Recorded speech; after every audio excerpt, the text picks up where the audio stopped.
যুদ্ধেও উগ্র হিন্দুত্ববাদী ভারতকে ৮-০তে হারিয়েছে পাকিস্তান, এমনটাই দাবি করছে দেশটি। তাদের ভাষায় গত বছরের মে মাসে নরেন্দ্র মোদীর দেশকে হারিয়েছে তারা। দক্ষিণ এশিয়ার আকাশে সেই রাত যেন এখনো ধোঁয়ায় ঢাকা। রাডারের পর্দায় একের পর এক সংকেত মিলিয়ে যাচ্ছিল, আর আকাশের আগুনের রেখা যেন লিখে দিচ্ছিল এক নতুন সামরিক বার্তা। পাকিস্তান এমন দাবি করছে, গত বছরের মে মাসে ভারতের সঙ্গে সংঘর্ষে তারা আকাশ যুদ্ধে ইতিহাস গড়েছে। পাকিস্তান বিমান বাহিনীর deputy chief of air staff air vice marshal Tarek গাজীর ভাষায়, মার্কাই হক অভিযানে ফলাফল ছিল স্পষ্ট ৮-০, অর্থাৎ পাকিস্তানের দাবি অনুযায়ী ভারত হারিয়েছে অন্তত ৮টি যুদ্ধ বিমান।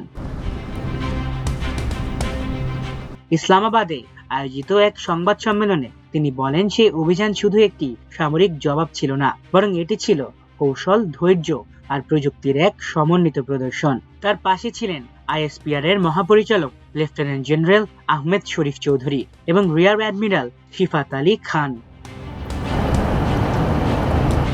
গত বছরের ৬ ও ৭ মে ভারত নিয়ন্ত্রিত কাশ্মীরের পহেলগামে পর্যটকদের ওপর হামলার পর উত্তেজনা দ্রুত ছড়িয়ে পড়ে সীমান্ত জুড়ে।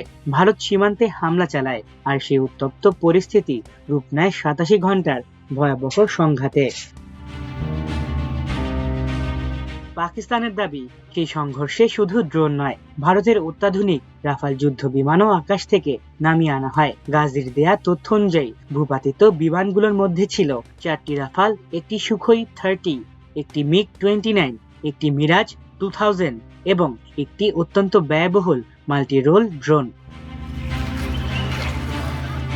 তিনি বলেন, পাকিস্তান বিমান বাহিনী সংঘর্ষের আগে সর্বোচ্চ সতর্ক অবস্থানে ছিল। শত্রুপক্ষের যোগাযোগ ব্যবস্থা নজরদারিতে রাখা হয়েছিল, আকাশে সার্বক্ষণিক টহল চলছিল, প্রতিটি মুহূর্তে প্রস্তুত ছিল কমব্যাট এয়ার পেট্রোল।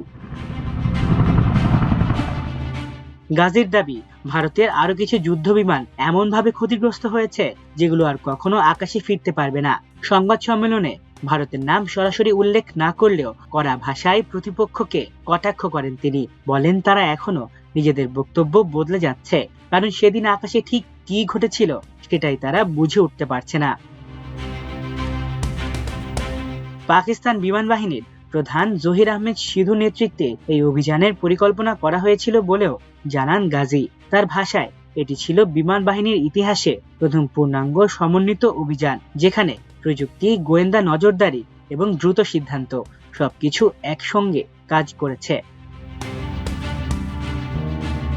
৮৭ ঘন্টার সেই উত্তেজনাপূর্ণ সংঘাত শেষ হয় যুক্তরাষ্ট্রের মধ্যস্থতায় ১০ মে যুদ্ধবিরতি চুক্তির মাধ্যমে। কিন্তু ১ বছর পরও সেই আকাশ যুদ্ধ নিয়ে বিতর্ক থামেনি, বরং পাকিস্তানের নতুন এই দাবি আবারও নতুন করে উত্তাপ ছড়িয়েছে দক্ষিণ এশিয়ার রাজনীতিতে। আলিফ চৌধুরী, আমার দেশ।